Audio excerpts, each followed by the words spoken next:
네, 안녕하십니까. 또 오랜만에 이렇게 인사를 드리는데요. 최근에 재밌는 떡밥이 생겼기 때문에 또 못 참고 이렇게 녹화를 하게 되겠습니다. 네, 부산의 미쉐린 가이드가 출판이 된다고 하죠. 부산 굉장히 재밌는 뉴스인데 이제 그 생각이 들었습니다. 아니, 서울 미쉐린 가이드도 사람들이 뭔가 못마땅해하는 눈치인 사람들이 많은데 부산까지 우리가 그걸 역량이 되나? 과연 미쉐린 가이드는 도대체 누구가 평가를 하길래 이게 항상 그 떡밥 아닙니까, 그죠? 익명으로 유지를 한다라는 게 미쉐린 가이드의 상징성이니까 우리는 반대로 그게 누구인지를 가장 알고 싶어 하죠. 물론 저만 그런 걸 수 있습니다만.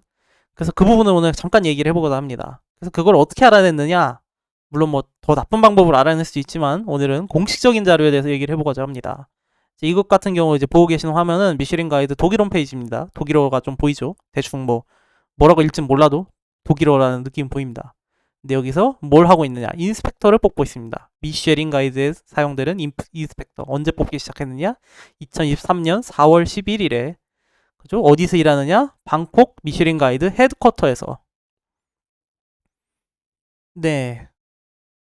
어떻게 생각하면 여러분에게는 놀랍지 않을 수도 있고 어떤 분한테는 놀랄 수도 있습니다. 미쉐린 가이드 인스펙터는 공채로 뽑는다. 물론 이제 우리가 말하는 그런 뭐 대기업 공채보다는 그냥 오픈 포지션 거죠. 이게 뭐 누구 추천받아서 그 은밀하게 갑자기 내가 그죠? 미식가가 돼가지고 잘 살고 있고 하면은 연락이 와가지고 자네 미쉐린 가이드 인스펙터 일해보지 않겠나. 가 아니고 직장인처럼 서류 써서 면접 보고 들어가는 자리다. 그래서 미쉐린 가이드 인스펙터는 실제로는 무슨 일을 하나요? 당연히 밀 인스펙션을 합니다. 그리고 사진을 찍습니다. 무슨 사진? 이스타블리시먼트와 푸드에 대한 사진 찍습니다. 이 부분 좀 특이하죠? 왜 특이하냐?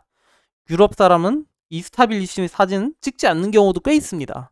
무슨 뭐 푸디 블로거라고 하더라도 우리는 되게 이제 일상적으로 보면은 블로그 같은 데서 내부 외부 사진 열심히 찍는 분들 많은데 유럽에서는 그런 사람 많지 않아요. 그래서 그 오해도 좀 발생하죠. 막 내부 사진 찍는 거 제지당했다고 인종차별이라고 한다 뭐 이런 경우들이 있는데 사실 서양에서는 그게 그만큼 좀 낯설어서 그런 경우가 보통 많습니다. 물론 뭐 인종차별일 수도 있겠죠. 제가 이런 일반화하지는 않겠습니다만은 하여튼 그래서 사진도 찍어야 된다. 그러고 이제 텍스트 라이팅 하는데 이 자료도 제공해야 되고 이제 프루프리드 앤 팩트 체크 그죠? 교정과 팩트 체크도 해야 된다. 가이드 컨텐츠 가이드에 글이 나가니까 별만 붙이는 게 아니고 그리고 당연히 뭐 익명성 유지해야 되고 이제 한 달에 최대 3주 여행 가야 된다. 떠돌이 인생 살라는 거죠. 거의 뭐 외교관 이상의. 그러고 이제 뭐 비행기 기차 예약, 호텔, 뭐 자동차 렌탈 이런 거는 직접 해야 된다. 물론 이제 다른 인스펙터랑 뭐 조정할 수도 있지만 생각보다 행정적인 업무도 꽤 있는 직업이다.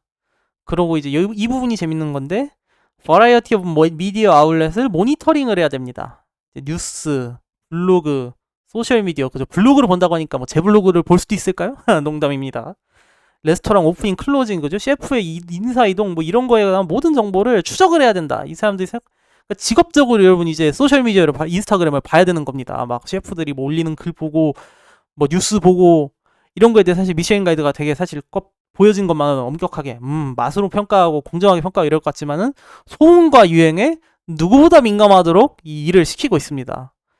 그리고 이제 뭐 당연히 행정적인 업무 그죠? 비용 처리 이런 거는 직업이 직장이니까 해야 되는 거고요. 그래서 이 미쉐린 가이드 인스펙터는 실제 어떤 자격이 있어야 될 수 있느냐. 여기서 이제 요구를 하는 게 첫 번째 이제 요리 학교를 나와야 됩니다. 정확하게 말하면 이제 그 디플로마 주는 요리 학교 말고 배첼러 디그리 4년제 학위를 주는 요리 학교를 나와야 됩니다. 아니면 호텔 경영학과를 나오든가. 그러니까 학위가 어쨌든 제대로 된 게 있어야 됩니다. 암만 뭐 경력이 좋고 그죠? 뛰어난 셰프라고 하더라도 이 결격이면은 사실 채용 안 할 가능성이 높다는 거죠. 그죠? 노마 이제 르네 레드제피 같은 사람은 이 미쉐린 가이드 인스펙터가 될 수 없습니다. 슬프게. 왜냐면 그 요리를 배웠던 데가 4년 학위제가 아니라 무슨 좀 간이 이제 쿠킹 스쿨 뭐 그런 거였기 때문에 그리고 호스피탈리티 F&B죠. 호텔 아니면 F&B에서 최소 5년 경력 그리고 뭐 중간 내용은 뭐 다 뻔한 내용이고요. 그죠? 이런 당연히 필요한 내용인데 여기서 중요한 거는 이제 잉글리시 영어 잘해야 된다. 그리고 뭐 다른 제2외국어도 할 수 있으면 좋고 그러니까 영어를 잘하는 사람이 동남아에서 평가를 한다는 게 좀 마음이 걸리죠. 아니 그러면 태국에 정말 요리에 열정이 있고 그죠? 태국 요리 잘하고 잘 알고 잘하고 잘했고 근데 영어를 잘 못해. 그럼 이 사람 안 되는 거예요. 아니 이 정도 되는 크기 회사가 그거 하나 영어를 못 만들어주나? 그죠? 코디네이터 하나 못 붙여주나 싶은데 뭐 나름의 사정이 있겠죠. 그래서 영어를 잘하는 사람을 뽑고 있습니다. 그리고 여행 많이 해야 되고 그리고 이렇게 뽑히면 태국에서만 일하는 게 아니라 동남아 전체를 커버합니다. 그죠? 오데트도 가고 싱가포르에 그죠? 젠도 가고 하게 된다는 겁니다. 그거는 뭐 좀 좋은 얘기 같네요. 근데 이렇게 보면 재미없으니까 하나 더 준비했습니다. 이거는 이제 미국 미쉐린 가이드에서 뽑는 미국 인스펙터예요. 아니, 인스펙터를 일단 지역별로 뽑습니다. 이게 어떻게 생각하면 뭐 현실적으로 당연한 거죠. 말로는 그 인스펙터들이 전 세계를 돌아다니면서 평가해준다고 하지만 현실적으로는 지역별로 이렇게 할당해주고 있는 게 현실이다. 뭐 3스타 정도 되면 외국에서도 와서 뭐 크로스 체크 하겠지만 현실적으로는 일단 레지오날, 그죠? 레지오날 인스펙터가 스크린을 하게 돼 있다. 일단 그거 하나를 여러분 생각해주면 좋겠고요. 그래서 리스포시빌리티 뭐 다 비슷비슷한 내용 가운데 차이점 있는 거는 여기입니다. 이제 학사학위를 요구하는 건 똑같지만 이제 10년 이상의 호텔 레스토랑 관련 경력. 아까는 호텔 F&B 관련 5년 경력이었죠. 이번 10년입니다. 미국에서 기준이 더 빡빡하다 이렇게 생각이 들고요. 그거 이제 언어 같은 경우는 뭐 미국이니까 영어는 아예 요구하지 않고 네이티브일 바라고 있고, 그죠? 캘리포니아 이거는 웨스트 코스트 지역이니까, 그러니까 이것도 지역별로 뽑고 있다는 거죠. 캘리포니아 베이스드 어플리컨트 뽑는다는 거는 다른 지역 베이스 어플리컨트도 있다라는 거예요. 다른 뭐 이스트 코스트 뽑는다고 하면. 그리고 이제 추가 언어 같은 경우는 여기서는 스페인어를 선호하고 있죠. 미국에서 이제 거의 제2의 언어니까. 이렇게 보면 좀 차이가 있는 부분은 역시 이제 경력 부분 차이가 있는데, 언어 같은 경우도 뭐 미국에서는 미국이니까 영어를 요구 안 한다 이 당연한 거니까, 그죠? 그거는 거의 뭐 사람일 것 이런 거 써 있는 느낌이니까요. 근데 이게 굉장히 단순한 차이 같지만 저는 그 생각이 듭니다. 아니 그러면은 미국 미쉐린 가이드 인스펙터가 더 엄격한 기준을 뽑으면 결국에 미국 미쉐린 가이드가, 그죠? 동남아 미쉐린 가이드보다 더 좀 빡빡하게 다른 기준으로 관리되고 있는 거 아닌가? 물론 뭐 평가 기준을 동일하게 적용한다고 하겠지만 사람이 다르게 뽑힌다면 그 기준이 동일하다라는 신뢰도 좀 흔들릴 수밖에 없죠. 저는 일단 그 생각이 들고요. 이 두 가지를, 그러니까 하나, 지역마다 미쉐린 가이드는 조금은 덜 빡빡한 기준으로 뽑는 지역도 있다. 둘, 미쉐린 가이드는 아시아 지역에서 영어 잘하는 어플리컨트를 바라고 있다. 이렇게 생각했을 때, 그러면 만약에 여러분 한국 가이드, 그죠? 부산에 나온다고 하는데 현실적으로 그러면 서울에 있는 가이드가 부산까지 간다고 생각하는 게 그 좀 최대한 우리가 기대할 수 있는 현실이라고 생각해요. 뭐 프랑스에 있는 가이드들이 단체로 한국에 와서 이제 부산도 가본다, 이거는 불가능한 기대라고 생각을 하고요. 현실적으로는 한국에 뽑힌 가이드 뭐 섞일 수도 있지만 가 중심이 돼서 평가를 할 텐데, 이런 배경을 가지고 있다. 유사한, 그죠? 동남아, 우리가 미국보다는 동남아 쪽에 가까울 거라는 생각을 하면 과연 우리가 어느 정도 그 사람들에 대한 신뢰를 할 수 있는가? 그 요건을 단순하게 생각을 해보자고요. 탭을 옮겨서, 아 죄송합니다. 여기 있죠. 이 동남아 채용과정에서 요리 관련 학위를 가지고 있다, 그죠? 그냥 그 디플로마가 아니고 4년제 학위를 가지고 있다. 5년 이상 F&B를 경력이 있다. 그리고 영어를 잘한다.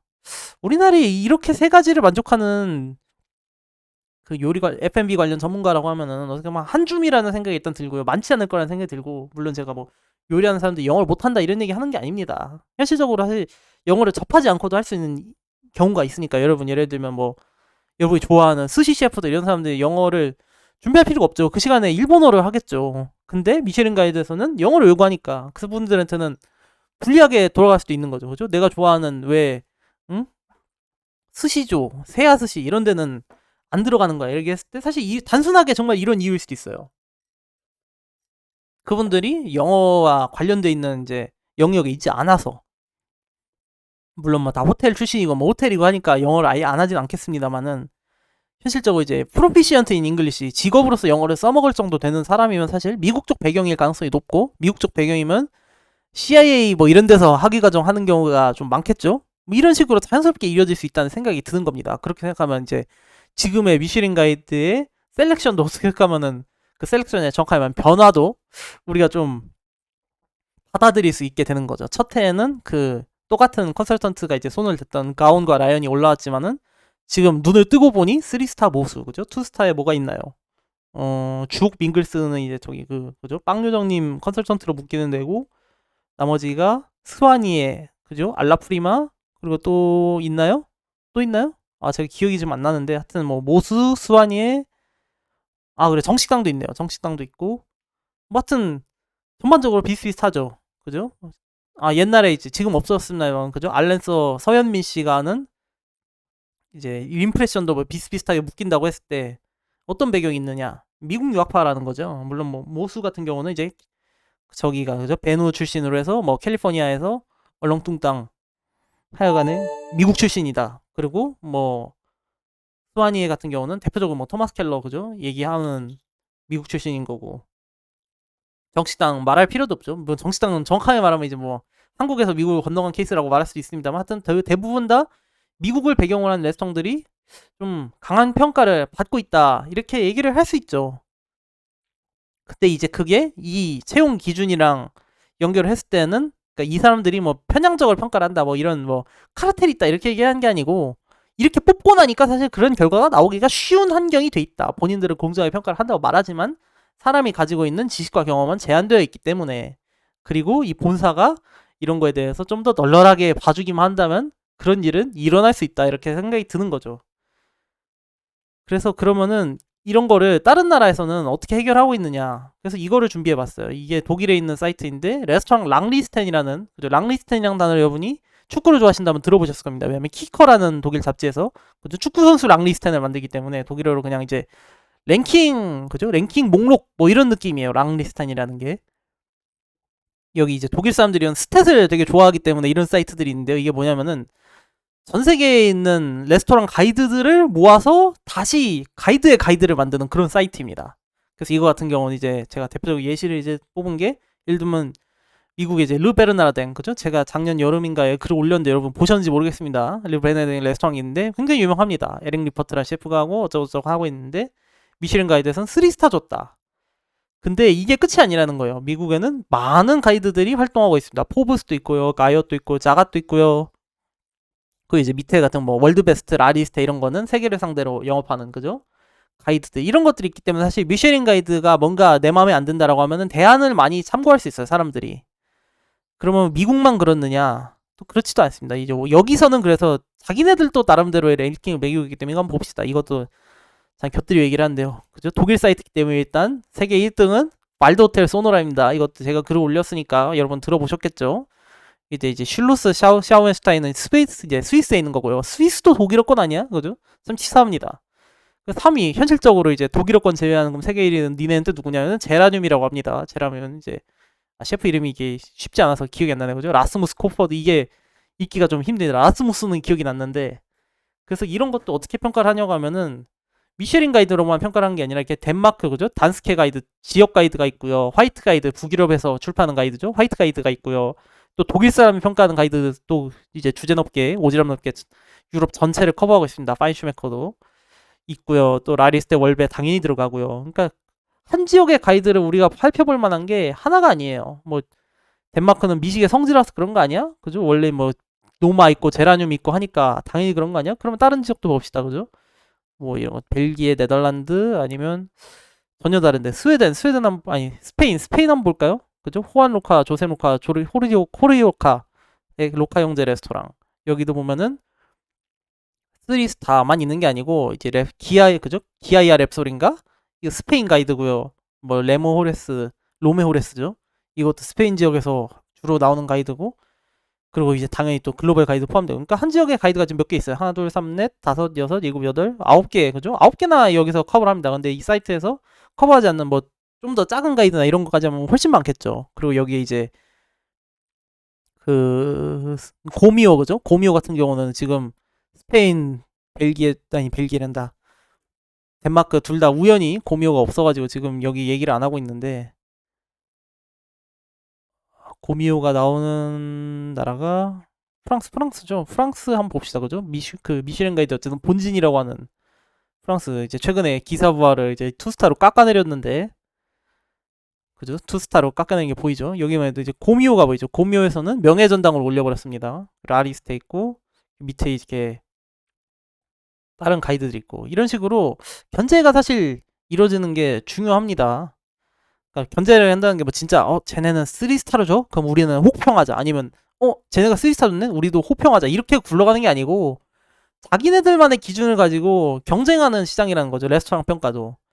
그러니까 다양한 레스토랑 평가들이 이렇게 경쟁을 하고 있기 때문에 미슐린 가이드에 어떻게 하면은 그게 되는 겁니다. 자연스럽게 공정하지 않고 기준이 설득이 되지 않으면 그럼 몰락할 수 있다. 언제든지. 왜냐면 더 나은 방법, 더 자세한 방법으로 평가를 한다고 하는 가이드들이 이렇게 많은데, 근데 이제 우리나라에서는 사실 그게 좀 걱정이 되는 거죠. 이제 우리가 미쉐린 가이드가 서울 넘어서 부산까지 확장하고 뭐 나중에는 뭐 전주 이런 데도 가고 싶어 할 텐데, 그 과정에서 과연 우리 미쉐린 가이드의 폭주를 견제할 수 있는 우리의 가이드가 있냐.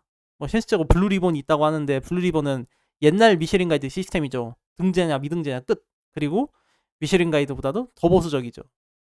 한번 등재되면 굉장히 오랫동안 그냥 지켜주는, 그러니까 기준 자체가 사실 모호하다는 생각도 많이 들고, 그리고 뭐 대놓고 뭐 블로거나 이런 사람들이 게재하기도 하고, 사실 그래서 블루리본 가이드에 대해서 이게 미쉐린 가이드 대학마다 이렇게 얘기할 순 없죠. 그죠? 녹기 전에랑 그죠? 뭐 수십만 원 하는 파인다이닝이랑 둘 다 그냥 등재냐 미등재냐, 뭐 녹기 전에 대한 악감정 있는 거 아닙니다. 저렴한 가게 중에 딱 생각난 데가 녹기 전에였어요. 이렇게 평가하는 게 사실 미쉐린 가이드랑 비슷하다고 할 수 없죠. 물론 미쉐린 가이드도 말로는 맛만 있으면은 스타같이 라면집에도 스타 주는 게 우리야라고 하지만, 현실적으로 3스타 레스토랑은 다 파인다이닝이라는 점을 생각해보면 미쉐린 가이드는 구별해서 평가를 하고 있는 가이드고, 그런 가이드는 우리한테 사실 잘 없죠. 거의 우리는 이제 파인다이닝 레스토랑, 우리가 이제 요즘 이런 표현을 많이 하는데, 그죠? 그냥 어떤 오트 레스토랑, 비싼 레스토랑 중심으로 평가를 하는 가이드라는 거는 지금까지는 존재한 적이 없고, 왜냐면 우리 정서에 맞지도 않고 그런 환경이 잘 조성되어 있지도 않으니까요. 그렇기 때문에 미쉐린 가이드 하나가 갑자기 뜬금없이 이제 상륙을 한 덕분에 그거 하나가 거의 독점을 하고 있는 상태인데, 어떻게 보면은 과연 품질 관리를 할 수 있는지 의문스러운 지점에서 확장을 하고 있다, 미쉐린 가이드가. 그래서 이제 결론은 뭐냐? 여러분이 앞으로 미쉐린 가이드 행보에 보면서 의심을 던져보시면 좋겠다. 그러니까 뭐 제가 꼭 이제 지적한 부분뿐만이 아니라, 그냥 단순하게 우리가 나는 한국에서 미쉐린 가이드는 믿을 게 없다 이렇게 얘기할 게 아니고, 그런 생각을 하는 거죠. 미쉐린 가이드의 어떤 비평을 해야 된다. 미쉐린 가이드가 가져가는 방향성이 어떤 편향성을 가지고 있고 어떤 한계를 가지고 있고, 이런 점을 비평함으로써 사실 대안적인 기준을 우리가 미쉐린 가이드가 눈치를 볼 수 있게, 왜냐하면 미쉐린 가이드 아까 말했듯이 뉴스, 블로그, SNS 그죠? 다 쳐다봅니다.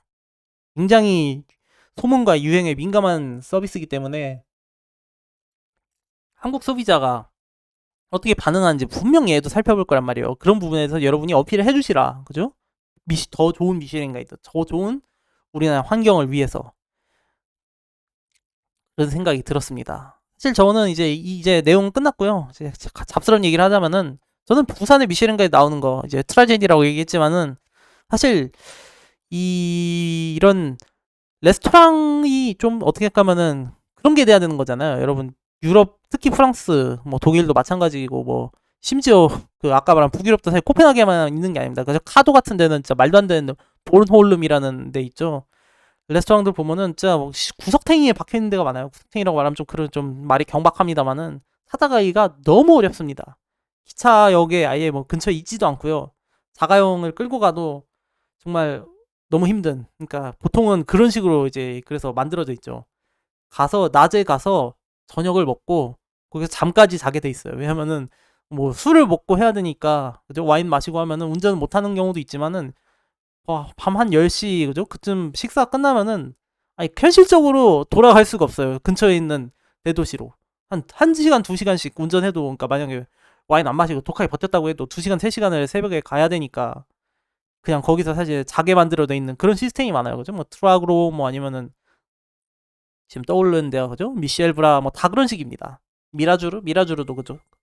그렇고, 그런 레스토랑이 사실 좀 더 어떻게 생각하면은 미쉐린 가이드의 지향에 맞죠, 그죠? 스위스타라는 그 여행을 갈 만한 레스토랑이라는 개념도 맞고, 그런 점에 있어서는 저는 부산에 가이드가 나오는 거는 좋다고 봅니다. 오히려 부산에 가이드가 나오는 게 더 맞을 수도 있어요, 한국 기준에서. 왜냐면은 서울 경기도에 인구 반이 몰려 사는 나라인데, 그런 여행을 가는 곳이라고 했는데 그게 청담동이면 좀 그렇잖아요. 청담동으로 여행을 갑니까?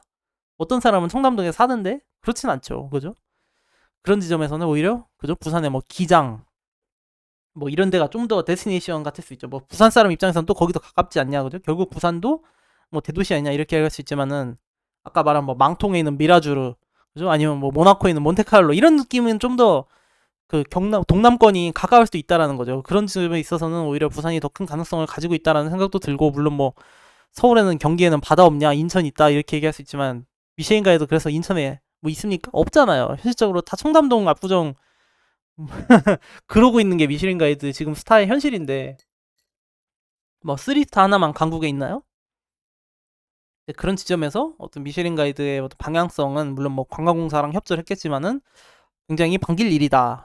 어떻게 보면 대한민국에서, 그러니까 지금까지의 미쉐린 가이드 서울파는 이제 외국인을 위한 그러니까 한국에 여행을 오는 외국인을 위한 가이드였다면은 부산판의 출판은 이제 한국인을 위한 가이드의 어떤 초석이 될 수도 있다. 물론 한번 나오고 말 수도 있지만 그 생각이 들어서 이런 부분도 여러분이 생각을 해주시면 좋겠다. 여러분에게 과연 파인 다이닝 익스퍼리언스, 어트퀴즌 익스퍼리언스라는 게 뭐냐 도대체. 그죠? 저는 이제 그런 기준을 사용하지 않습니다만은 사람들이 이렇게 선망하는 그죠? Worth the travel 그 레스토랑을 위해서 여행을 갈 수 있는 레스토랑인 거는 뭐가 돼야 되냐? 사실 저는 그거 진지하게 물어볼 만한 거라고 생각합니다. 왜 한국에서는 지금까지 호텔 레스토랑이 계속 그냥 꼭대기를 지켜왔습니다. 여러분 물론 이제는 호텔 여행이라는 개념이 생겨버려서 그렇다고 생각은 하지만 사실 옛날에 아니잖아요. 호텔은 여행을 위해서 지나가는 곳이에요. 기본적으로. 그렇잖아요. 호텔 그 자체를 위해 물론 여행을 가는 경우도 있죠. 정말 잘 만든 호텔이면. 근데 그거는 그 호텔이 잘해서 그런 거고 원래 호텔이란 거는 어떤 목적이 있는 여행을 가는 곳에서 베이스 캠프 정도의 역할을 그죠? 하는 곳입니다. 그러니까 호텔 그 자체가 목적지가 되는 걸 바라고 있지는 않아요. 물론 아까 계속 말했듯이 뭐 예외는 있습니다. 뭐 여러분이 파리에는 팰리스크 호텔 간다고 하면 그게 목적지인 경우도 있겠죠. 근데 서울에 있는 호텔은 일단 그 정도가 아니고 그죠? 뭐 단순히 뭐 품질이 떨어진다 이 얘기가 아니고 룸레이트가 그 정도 가격을 받지 않습니다. 팰리스급 100만 원 넘어요 1박에 그죠? 제일 작은 방 가도. 근데 이제 뭐 신라 호텔 가더라도 그 정도는 아닌 걸로 알고 있습니다. 그렇기 때문에 어떻게 뭐 한국이 정확하게 좀 이상적인 그림이 나오려면 그런 거죠, 그죠? 서울에 호텔을 잡고 아까 말한 대로 거기서 뭐 차에서 1시간 2시간 정말 그런 희생을 감수하더라도 좀 멀리 있더라도 뭐 또 그 레스토랑도 멀리 있을 가치가 있는 왜 거기 있나요 하면은 그게 환경이 자기들의 요리를 다 표현하기 위한 더 좋은 환경이 돼 있기 때문에 그 자리에 있는 거죠. 그런 그림이 그려져야 된다. 그런 그림은 사실 수도권보다는 이런 부산이나 이런 곳에서 나타날 가능성이 좀 더 있다. 네, 이 정도로 요약을 해볼 수 있겠고요. 네, 지금까지 또 지나치게 긴 얘기를 들어주시느라 감사하고 또 앞으로 또 재밌는 얘기 있으면 이렇게 준비를 해서 말씀드리도록 하겠습니다. 네, 감사합니다.